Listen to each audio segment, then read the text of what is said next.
Thank you. Our next guest is a Notre Dame alumna who, at the age of 27, adopted her son. As if that isn't enough, she did so while serving as a Peace Corps volunteer in rural Rwanda. We're joined now on the Notre Dame video hotline by Claire Brosnihan. Hi, Claire. And I want to say I read your story and I was so touched by it.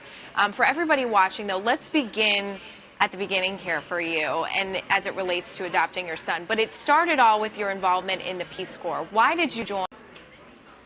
Yeah, I think it came down to really having a sense of being given a lot in life and a deep sense of wanting to give back because of that.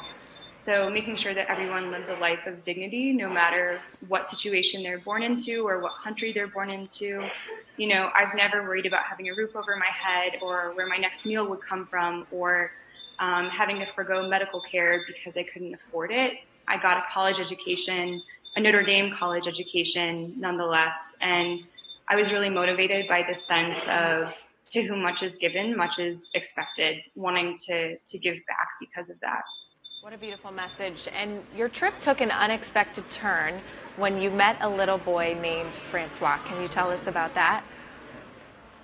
Yeah, so I was placed in a convent actually with 8 nuns as my Peace Corps site. And on my very first evening at the site, this little tiny 3-year-old boy, Francois de Sisi, wandered into my room and we just started to play there while the nuns were in Vespers. And there was just this instant connection. I knew from the very first day that I met him that I wanted to be his mom. Oh, that is so sweet. These photos are so touching. So how did your parents and friends respond when you told them you were adopting a little boy? Yeah, mostly the response was like, "You're crazy, don't do this." At the time, I was just 22 and I was about a year out of college. So I didn't have a steady job. I was making a Peace Corps volunteer stipend. I didn't know what I would be doing after Peace Corps. I'm not married.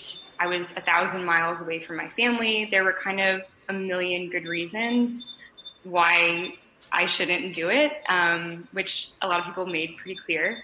But at the bottom of my heart, I just knew that it was right and I had to find a way to make it work.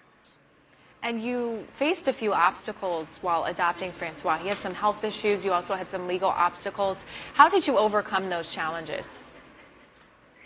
A lot of faith. We definitely had a lot of challenges. So a few years after I met him, I was working here in Rwanda still.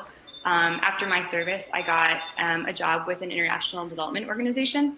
And in 2015, his behavior started to change a little bit. And the nuns and I weren't sure what exactly was going on. And so we had an MRI done and they found out that he had brain lesions. And beyond that, we couldn't really get an answer of what was causing the brain lesions.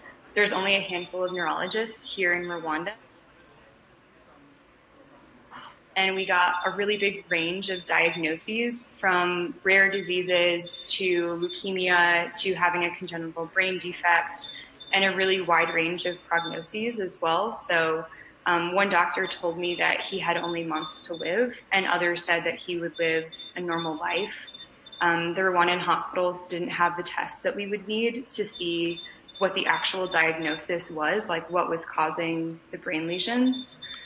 And it was just a really, really difficult time, not knowing what was causing the brain lesions and just so much uncertainty about what to do. Like the nuns really didn't know, should we take him out of school and fly him to Disneyland and really live every day like it's his last day because, there was this doctor that told us he had months to live, or, is everything going to be fine and he's going to live a normal life? Like we just didn't know what was going to happen.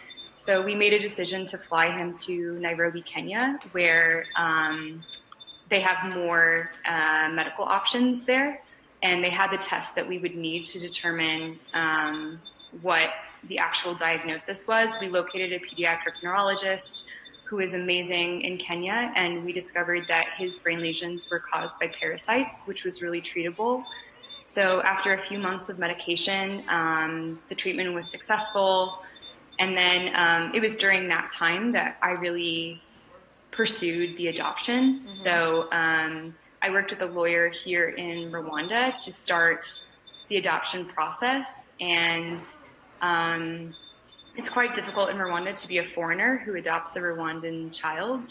And yeah, there was a lot of paper gathering there, a lot of work with my lawyer to make sure everything was in place. But I was, I think, the first international parent to adopt a Rwandan child since 2009.